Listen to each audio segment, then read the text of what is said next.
नमस्कार मित्रांनो, मी active education YouTube channel मध्ये आपले स्वागत करत आहे। आपणासाठी एक अत्यंत महत्त्वाचे अपडेट आणि आनंदाची बातमी या संदर्भात माहिती स्पष्ट करत आहे। तर चला आपला जास्त वेळ न घेता आजच्या प्रमुख ब्रेकिंग न्यूज कडे वळूया। मित्रांनो, आजची बातमी आहे आनंदाची बातमी। कर्मचाऱ्यांचे पगार या तारखेला होणार परिपत्रक जारी, दिनांक 2 मे 2026। या संदर्भामध्ये सविस्तर माहिती जाणून घेऊया। नमस्कार मित्रांनो, पुन्हा एकदा आपले हार्दिक स्वागत। कर्मचाऱ्यांच्या पगार संदर्भात मोठे अपडेट। महिन्याच्या सुरुवातीला प्रत्येक कर्मचारी आतुरतेने पगाराची वाट पाहत असतात। कर्मचाऱ्यांचे पगार केव्हा होणार? कर्मचाऱ्यांचे पगार वेळेवर होणार की विलंबाने होणार?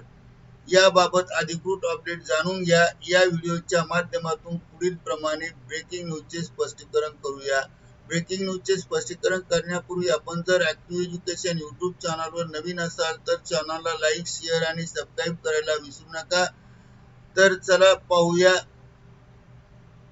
अपडेट। माहे एप्रिल पेड इन मे वेतन करता अनुदान वितरित करण्याच्या संदर्भात शालेय शिक्षण व क्रीडा विभाग मार्फत दिनांक 30/4/2026 रोजी महत्वपूर्ण निर्णय निर्गमित करण्यात आला आहे। सदर निर्णयानुसार नमूद करण्यात आले आहे की वित्त विभागाकडून अर्थसंकल्पीय वितरण प्रणालीवर प्राप्त झालेला अनुदानाचा निधी नियंत्रक अधिकारी यांना वितरित करण्याची बाब शासनाच्या विचाराधीन होती।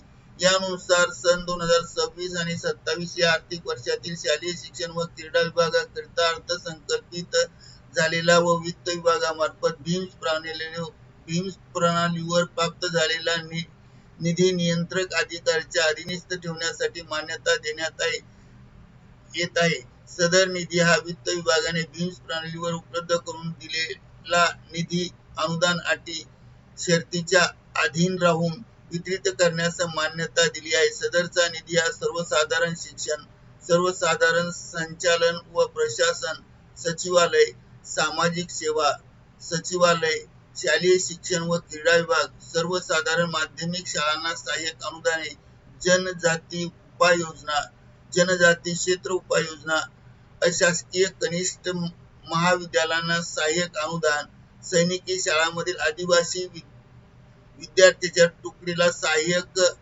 इत्यादी लेखा शीर्षकाच्या अंतर्गत निधीचे वितरण करण्यास मंजुरी देण्यात आली आहे। आणि ज्या शासन निर्णयाने मंजुरी दिली आहे तो हा 30/4 चा शासन निर्णय पेस्ट करून दिला आहे। आपण आरामाने स्क्रॉल करून वाचू शकता। करिता ऍक्टिव्ह एज्युकेशन यूट्यूब चॅनलने आपल्या माहितीस्तव हा व्हिडिओ व्हायरल केला आहे। मित्रांनो, आपणास आवडल्यास लाईक, शेअर आणि सबस्क्राईब करायला विसरू नका। धन्यवाद। Thank you very much.